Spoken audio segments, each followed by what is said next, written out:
Oh, welcome into a special edition of that SEC podcast. Gonna call this the Nightcap. Got my old fashioned here. Hopefully, I won't get too drunk doing this. No, I wanted to try something new here. I've noticed everybody and their mother now's got some SEC power rankings. Something I've been doing for a little while now, but now that everybody's doing them, I got to step up my game, try something a little bit different. I put these bad boys out Saturday night as soon as all the games in the SEC come to an end. Get a lot of reaction, a lot of people wondering what in the hell I'm smoking. What am I drinking? Nothing. I try to keep a clear mind, but we're going to start drinking as soon as I put up my power rankings. And that's what this pod's going to be, just quickly. Week 3 power rankings. Now, of course, watched all the games on Saturday. I go the rest of the week. Starting on Sunday and throughout the rest of the week, I rewatch the games, see what I missed, make sure. It's very hard to capture everything on a first watch, especially when there's sometimes 3, 4, 5 games on at the same exact time. So, hey, these are always subject to change. They're very fluid, particularly early in the season, but I thought what better way than to make a little late night pod video breaking down my power rankings each and every Saturday night. And let's just get right into it. Number 14, no surprise here, Vanderbilt Commodores. How could you have anyone other than the Commodores right now? They are currently struggling against Colorado State. We all know what happened against ETSU. They were basically not competitive with the Pirates there. So, yeah. Clear and away, no argument there, I think, from anybody. Vanderbilt 14th. Now, here's where people are already having issues there with the Gamecocks. I got them 13th still. I know, Shane Beamer, first coach to go 2-0 in 39 years. More than anything, I feel like that's a sad stat to, it's a great stat for Beamer, but it's kind of a very sad stat for the program there, considering you beat ECU today, but last second field goal. And, I'm seeing all kinds of people, why you got Tennessee over South Carolina? Well, some big issues here for the Gamecocks. 2 of 12 against East Carolina on third down.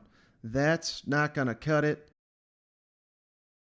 Zeb Nolan, it's a fun story, but I think even in the Gamecock fans there till the very end, they were ready to see his ass pulled. Now, he saved the day. Let's give him all the credit in the world, but I don't think there's going to be any South Carolina fans that are going to shed any tears once Luke Doty is back on the field. So, still not, I think, obviously, South Carolina, much improved team. And hell, they could probably sneak up and beat a couple of these SEC teams. This is where I see things now. What have you proven to me this season? I try not to take anything from the offseason into my power rankings. I look at it as if South Carolina were to meet Tennessee on a neutral field tomorrow, who am I picking?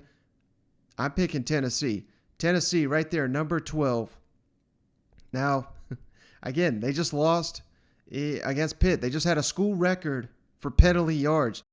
They had 3 turnovers against Pitt, and they lost the game by 7 points. Had the ball late in the game, could have tied the score, failed to do so in the red zone.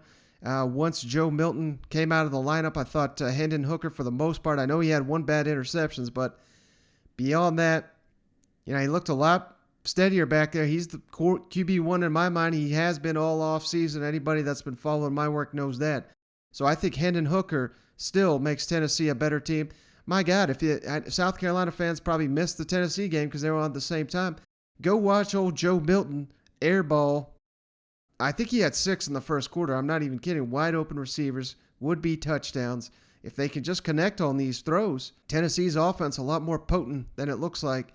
And I really like the defense, too. They've been showing out for the most part. They looked horrible there in the second quarter against Pitt, but beyond that, pretty solid. For whatever reason, Tennessee looks like gangbusters first quarter, looks like the nation's worst team in the second quarter. But here in the second half, until they started to, the issue with Tennessee is they cannot afford to lose 8 to 10 guys like they had on Saturday against Pitt. They had guys not dressed for the game. They had guys get injured for the game. And they just don't have the depth. So right now, not seeing a lot of difference between Tennessee 12, South Carolina 13, but that's where I've got it. LSU, big fall this week to number 11.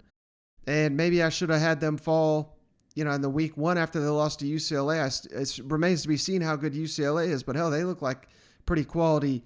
I think by the end of the season, that's going to be a loss that is not going to look as bad on LSU's record. But they're struggling with McNeese. Well, I say struggling, but just not getting much going on the ground. And that was the issue against UCLA. Got to get that fixed. And if you're not getting it fixed against McNeese, you're sure as hell not going to get that done in the SEC. Max Johnson bounced back, having a lot better performance. But again, it's against McNeese. Not a whole lot to take there. Auburn beat the hell out of Alabama State today. Number 10. A lot of Tiger fans upset. Why the hell are we number 10? I even dropped them a spot here. Go back and watch that game. They dominated the second half. It's Alabama State. I mean, this is an FCS team here. This was, I don't want to say competitive in the first half, but not very inspiring first half. So, there's just not much to take away from an FCS opponent. I don't care if you beat them by 100 points. I said going into the week, this is what I'm looking for, a shutout win. You get the shutout, dominant performance from Auburn, but I just don't know what to take away from beating Alabama State. We'll find out what we need to know against Auburn next weekend at Penn State. College Game Day has already announced they're headed to Happy Valley for that Auburn-Penn State game. So it's going to be a hell of a week breaking down that game, but that's where I got Auburn right now, number 10. That's strong. All right, number 9, Missouri. Kick them up a few notches here. I still think Kentucky is a significantly better team, and they proved to be at home, got the W. But Missouri, man, they hang in there tight. Eli Drinkowitz was dialing up some beautiful game designs there in the second half. I mean, all of a sudden Kentucky's defense is suspect, so I had to kick Kentucky some spots down. I mean, Missouri basically had their way with them there until the game-defining drive with Kentucky did get the big stop. But beyond that, Tyler Beatty had another big day. Bazelak, I mean, he was solid as ever. But you go on the road, you lose to Kentucky, and you only lose by 7. That was with a crazy, crazy crowd. I came away with that game probably more impressed with Kentucky in a loss.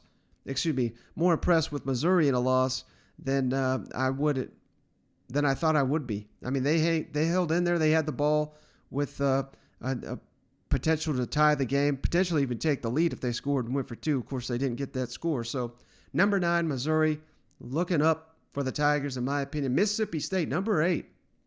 Now, I was picking Mississippi State to win, but vast majority of you were saying Mississippi State going to lose. NC State was the favorite going into Starkville. They got their ass whooped.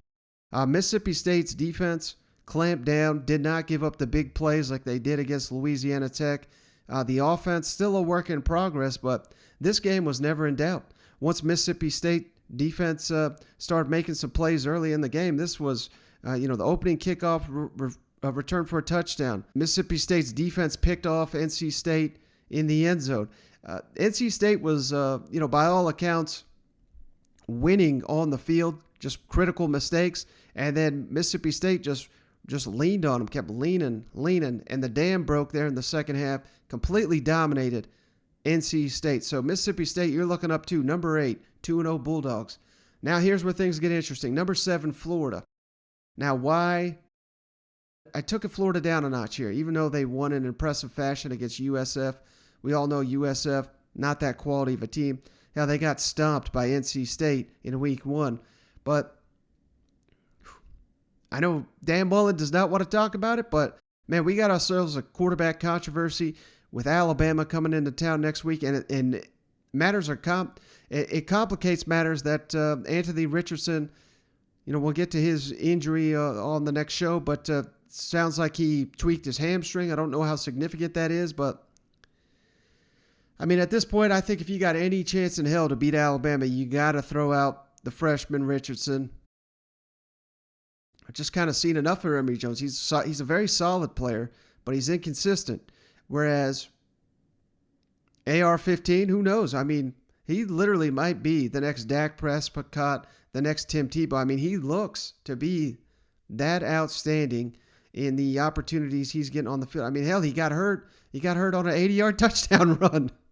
I mean, guy's incredible. So if I find out Richardson's healthy and he's the starting quarterback, I'm shooting Florida up this list. But until further notice, until Dan Mullen decides to keep sticking with Emory Jones, number 7's about where I got you.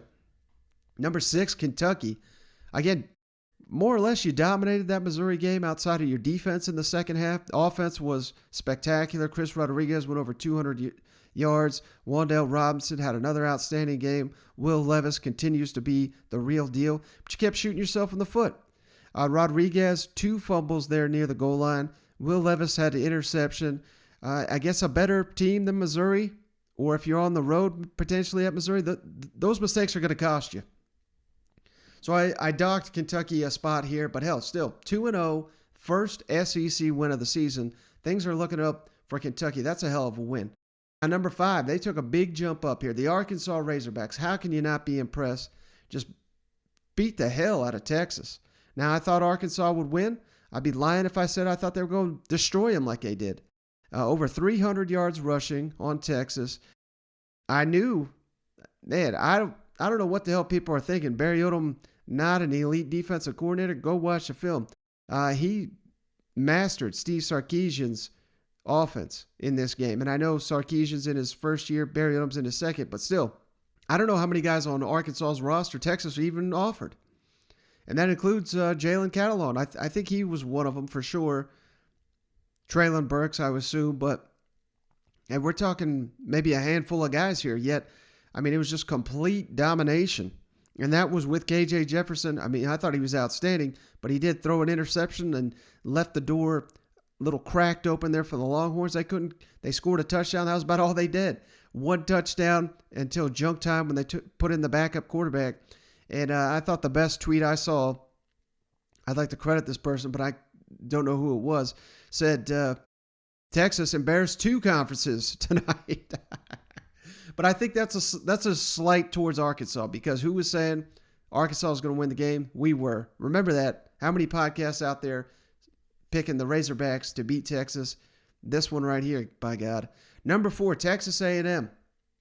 A lot of people upset with that. Why did I not drop A&M a lot further?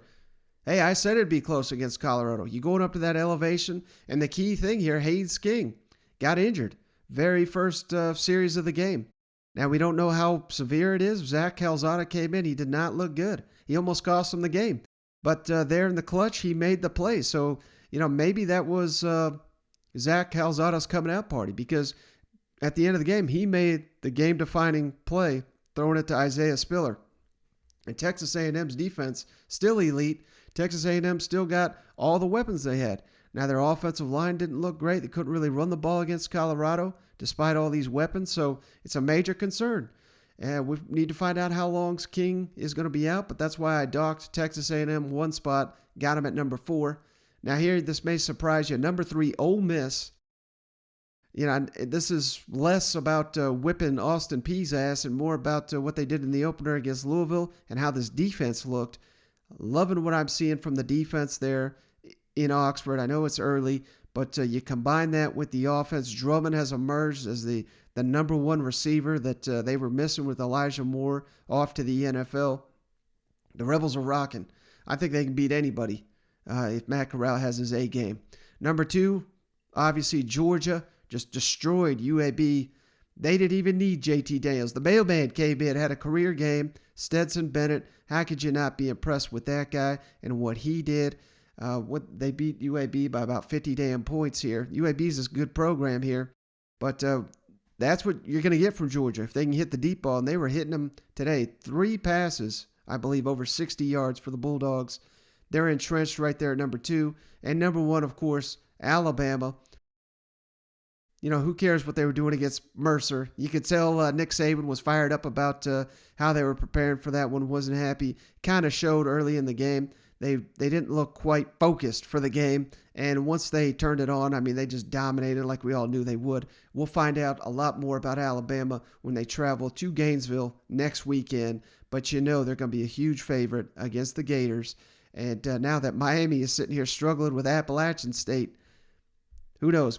Miami may have been overrated, or like is an annual tradition, the first team to get their ass hammered by Alabama. It just ruins their damn season. Maybe that happened as well. But hey, that's all I got. I'm almost out of my drink here.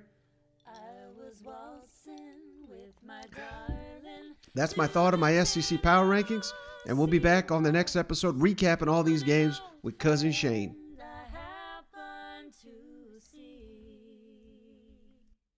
I introduced her to my loved one, and while they were dancing, my friend stole my sweetheart from me. I remember the night and the Tennessee waltz.